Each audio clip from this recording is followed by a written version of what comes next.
I'd just been a victim of a sexual attack. So I was in a really bad place, basically. Confused, self-blame, all the things rape victims go through, you know. They were very dark days. It was in this state of mind that Jo was visited by 2 police officers in 2017 after alleging she'd been recently raped.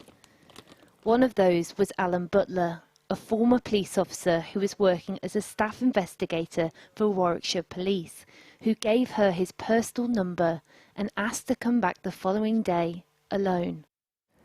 And in the days that followed, he started flirting more often, making comments about my figure. He'd come in and I'd say I'd go and put the kettle on.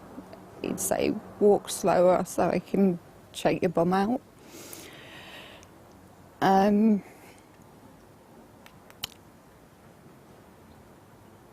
And he started talking about wanting to have sex with me. That was his fantasy. He went on to progress to, he was kissing me more and more open mouth kissing. He put his tongue in my mouth a couple of times, which I didn't like at all. And then he started groping my bum one day. I pushed him away and I said, no, this is wrong. This is wrong. I mean, really what I should have been saying is, you're a police officer, you know, you shouldn't be doing this. You know what I've been through. I hinted so many times about not like being touched. Jo says Alan Butler kept turning up at her house. She was scared to spurn him in case he stopped investigating her rape allegation.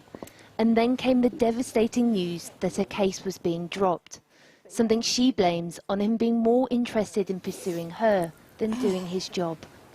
It's devastating, you know, it's shattered my police trust. What if something bad happens to me again? What am I going to be more afraid of? The bad thing or calling the police?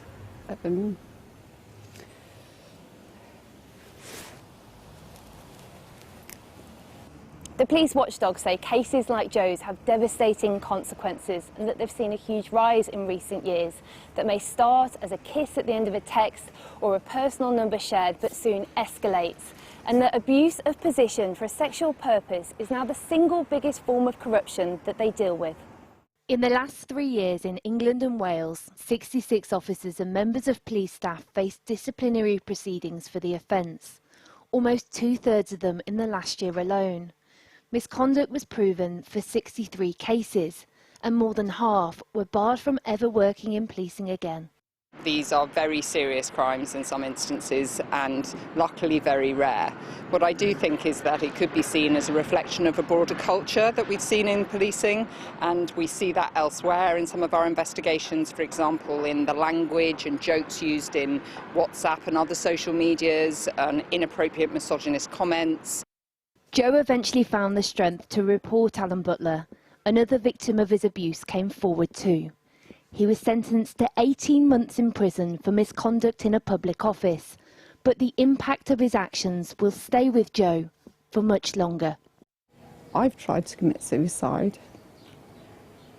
Because of him? Because of him, yeah. I didn't feel like I was just taking on Alan Butler. It felt like I'd suddenly taken on the entire British police force, you know, and that was terrifying. This kind of offending is very, very damaging. If we can't trust the police, who can we trust? Anja Popp reporting. And if you've been affected by any of the issues in her report, you can find a range of places to get help or advice on channel4.com/support. Well, earlier I spoke to the North East Fife MP, Wendy Chamberlain. She's the Liberal Democrat Chief Whip and spent 12 years working as a police officer.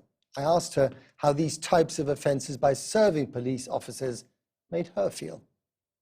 First of all, it makes me feel incredibly sad for the vast majority of police officers and police staff across the UK who have joined the service in order to do good and want people to be coming to them for help, not feeling that they can't be trusted. That's my initial feeling. And then I suppose my other feeling of sadness is around the fact that the police service as a whole does not seem to have learned from numerous inquiries and cases over the years and made the changes that are absolutely required to ensure that that trust in the police is there for everybody. Because we've been here before. These accusations have been here before. The police has pledged to clean up its own act before, and it simply hasn't happened, judging from the kind of things that we're talking about this year. So what does need to happen for the police to actually clean up its own house? Yeah, absolutely. I remember as a police officer attending 3 days of diversity training as a result of the Macpherson report and the very right findings of institutional racism against the service. And what the Liberal Democrats are calling for, and indeed Davey called for it 3 weeks ago, is a royal commission in relation to violence against women and girls, but part of that being the culture of the police service. But what can a royal commission tell us that we don't already know?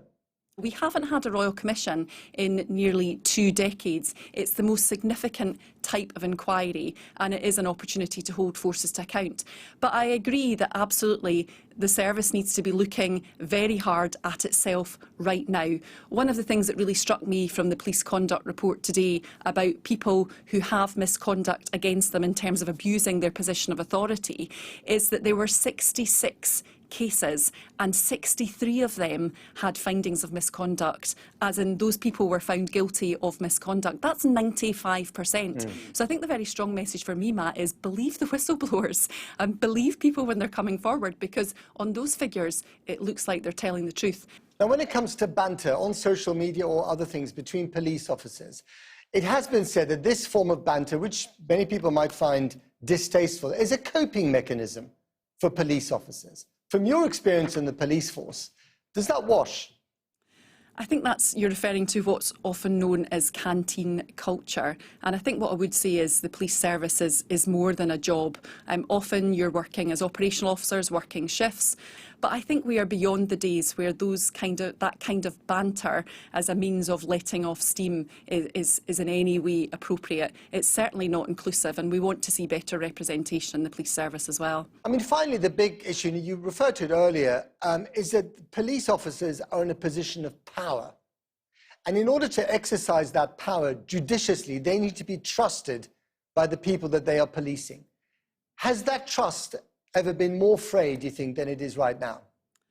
I think we really are at a crisis point. I mentioned the Macpherson report and the murder of Stephen Lawrence. I think we are in a similar set of circumstances. And I think you rightly point to what is fundamental to policing across the UK, which is policing by consent. Police officers hold the warranted powers that they have because they have the consent of the public to hold them. And if trust is eroded, that consent will also erode. So it is absolutely beholden on the police service and on government to ensure that we rebuild that trust. Wendy Chamberlain, thank you very much.